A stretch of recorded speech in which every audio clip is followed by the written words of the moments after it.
the threat. Great. Thank you. Thank you, Mr. Chairman. Thank you, Senator Sullivan. Senator Cotton, please.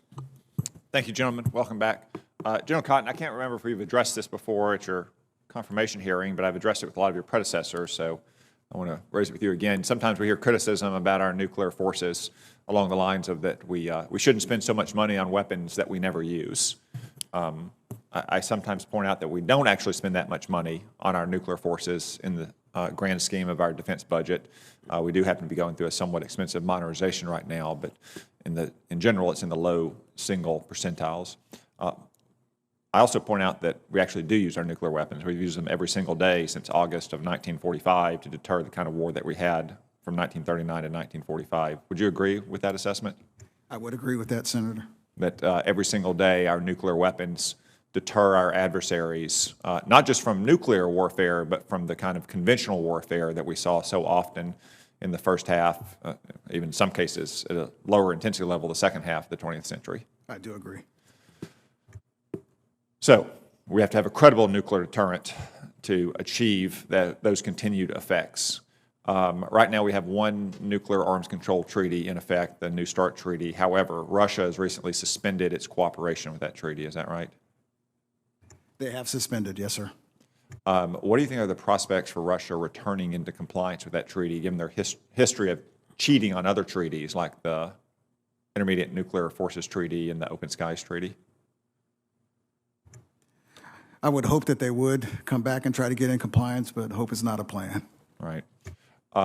So over time, there's really no way to know if they're actually complying with the limits on warheads or delivery systems under that treaty. That's correct.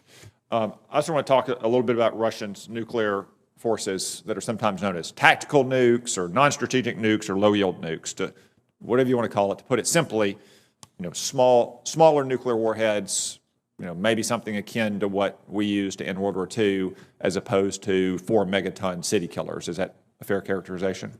That's correct. And to define it, non-nuclear strategic weapons are defined as any weapon that is not under the New START treaty. Exactly. And that's about 2,000 weapons. So all these weapons, whatever their yield, are not covered by the New START treaty and therefore not covered by any treaty.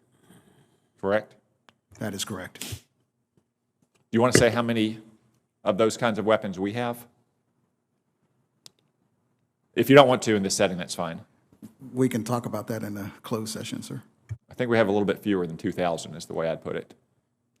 And you might say, well, we have 4 megaton city killers. What do we need it? So the logic here is that if all you have are giant city killers and your adversary has thousands of smaller nuclear weapons, they might believe that they can detonate one of those smaller weapons and you won't retaliate because you're not going to trade a 4 megaton city killer with a nuclear weapon that took an artillery battalion off the battlefield. Is that right?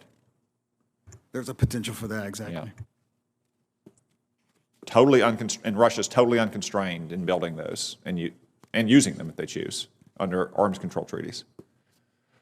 How many arms control treaties do we have with communist China? 0. Sir. 0. So China's not constrained at all in building every kind of nuclear weapon it wants, and in fact it is on a crash course, especially in building missile fields in China. Is that correct? That is correct. What do you think China's appetite is to enter some nuclear arms control agreement, say like the New START treaty? I would hope they would want to come to the table, but my first comment stands. They haven't, so hope is not a strategy, and they haven't manifested much desire to come to the table. Even if they did, do you think China would ever accept an arms control agreement that left them with fewer warheads and delivery systems than either Russia or the United States had? Now that I couldn't answer. I mean, if I were the leader of China, I don't think I'd accept that. And if you did assume that, let's say China accepted some constraint like the New START treaty, that would mean by definition that China and Russia together had significant overmatch against the United States in warheads and delivery systems.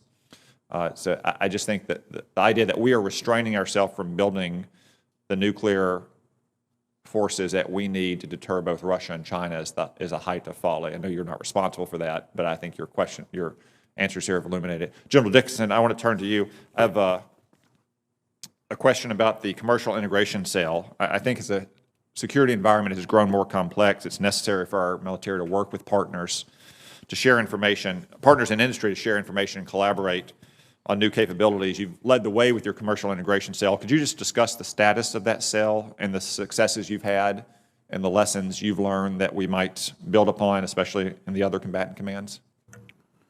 Senator, that is a bright spot within the command. Over the last 3.5 years, we've taken our relationships with the commercial industry and have expanded it. We've actually had such a bow wave, if you will, of commercial companies wanting to come participate with us and be part of the team. We've actually had to rewrite our strategy so we would have the appropriate framework in order to onboard commercial companies that want to be part of the command.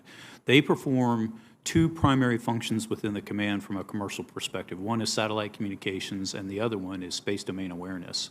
And so currently, we've got 10 partners, commercial partners out at Vandenberg Space Force Base, traditional SATCOM type of capabilities that they provide to us. In Colorado Springs, we have what we call the Joint Task Force Space Defense Commercial Operations Cell. They are a group of contractors that provide space domain awareness, telescopes, if you will, radars that can look deep into space and report back to us what they see.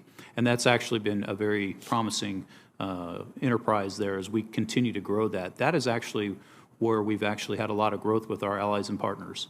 And so our allies and partners around the world want to participate in that particular space domain awareness function. And what's good about that particular capability is it's unclassified. So our obstacles to classification barriers, et cetera, we don't see that with that particular cell. And it's growing. We're getting more and more partners into allies and partners as well as commercial companies. And we actually exercise that capability during an exercise we call Global Sentinel, which actually has 24 of our partners and allies around the world that participate in that. And we go through various scenarios on space debris mitigation. But it is growing, and we've got interest in the allies and partners to participate and contribute more to it. Okay, thank you. Gentlemen, thank you both for your service, and thanks to you and all the troops who serve in your commands. What you do is deadly serious business. Thank you very much, Senator Cotton. We will